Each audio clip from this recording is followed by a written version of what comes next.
In our teaching today, we're offering to you 5 different tips for you to begin right now, right where you are, experiencing a greater degree of emotional wellness.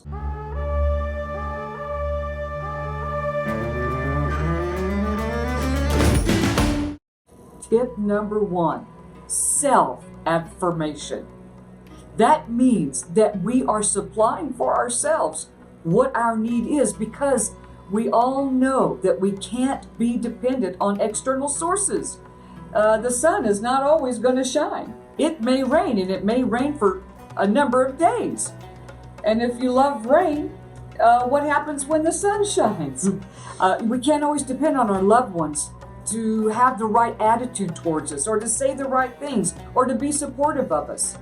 You and I must be supportive of ourselves. And there's one very powerful technique.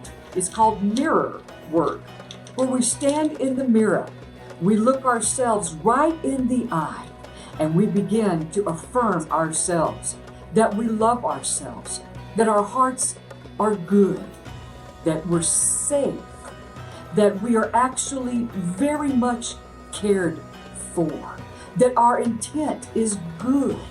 And as we affirm ourselves, when we look at ourselves in the mirror, it's a reflection of ourselves, and we can begin to actually feel what we're saying. Self-affirmation, number 1 tip. The second tip that I would like to offer you is find the truth in what is being said. Often when people come to us and they begin to blame, they want you to feel guilty, they're pointing the finger at you, and in the midst of that emotional situation, you can put up a wall or you can put up a defense. But if you will just turn within to yourself and ask this one question, is this truth really about me, or are they revealing the truth about themselves? Because so many times in situations that are in a difficult circumstance, you'll find that the person that is pointing the finger at you is really identifying the truth about themselves. And it's coming from within them, and these are the issues that they're having, rather than it really being your issue. So rather than taking it personal, ask yourself this one question. Is this really the truth about me, or are they identifying the truth about themselves? You know, Darla, we have a term for that. It's called projection. And people that have been blamed a lot and their self-esteem is affected, they're usually going to just assume that what's being said is true. We want you to take the other stand and assume that it's actually not completely true, even if there's little pieces of it. Right. Maybe they're just projecting their own issues onto you. The third step is to recognize what is actually going on. If it is deeply hurtful to you, not just a little bit, but deeply hurtful, then that is an identifying sign that you have some unprocessed emotions, some past hurts that are still lodged within your heart, lodged within your mind. And what happens is those things from childhood, and we do our best to deal with problems in childhood. I know you all have done your best.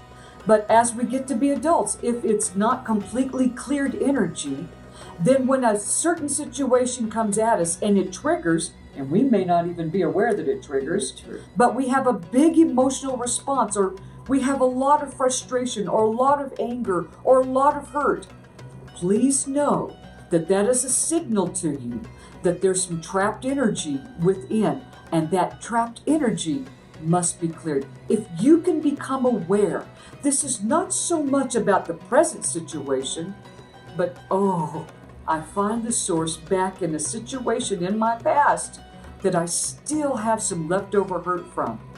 And in our other videos, we're going to share with you even more processes for you to clear that energy. But for now, it would be so helpful to you to realize that the present day situation is triggering you from a past event. Yeah, that's really good, Yana.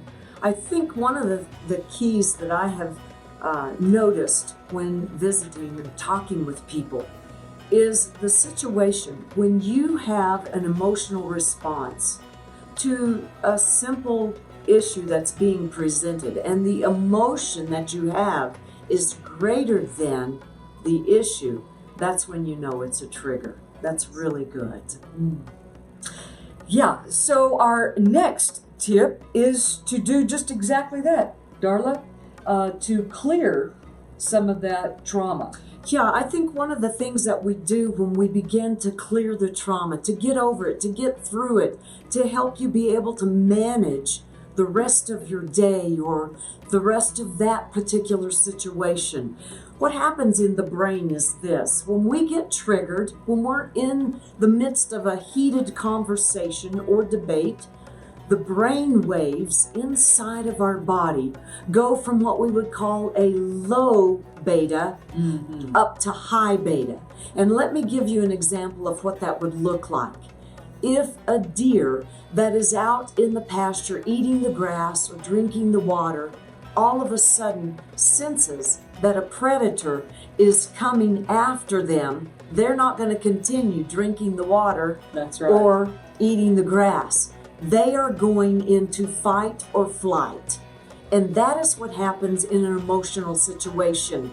When you go into fight or flight, or the other person is in that mode, let's say you're having a discussion with a child who gets an elevated emotional response to you, or with a spouse or a partner or a friend, now is not the time to resolve the situation. That's right.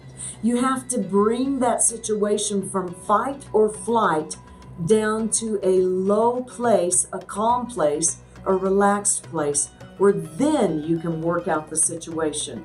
The way to do this is that you begin to take some deep breaths. You just stop and you begin to breathe in, hold it, and relax. And do that several times to help clear your brain waves from a high place into a low place, so that now you can bring some better understanding to that circumstance. Another suggestion that I would have is that in addition to the breathing, that you meditate. Once you're in that calm state, you either turn on some music or you just go to a quiet place and close your eyes, do that deep breathing, and just begin to allow yourself to come into a space of nothingness. That's right.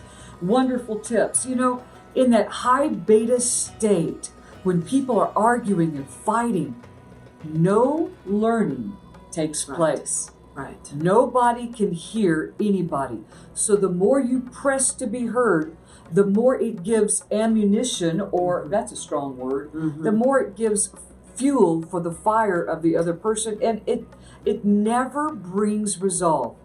But just like you said, if you can do some breathing, if you can withdraw from the situation, meditate and breathe, you can bring yourself into the place where actual learning and communication can happen. So tip number 5 is something that you already know. I think everybody who's in this field teaches it, and that is just self-care. Self-care is breathing. Self-care is getting out of that immediate difficult situation. Self-care is this: taking a walk in nature. You know, nature affects us in a way that very few other things can. Looking at a beautiful tree. And if it's wintertime when you're watching this, then even looking at an open field or looking at the sky, the colors are different in the winter season than they are in the spring or summer. And so engaging with nature. Another self-care may be just simply going in and taking a warm bath.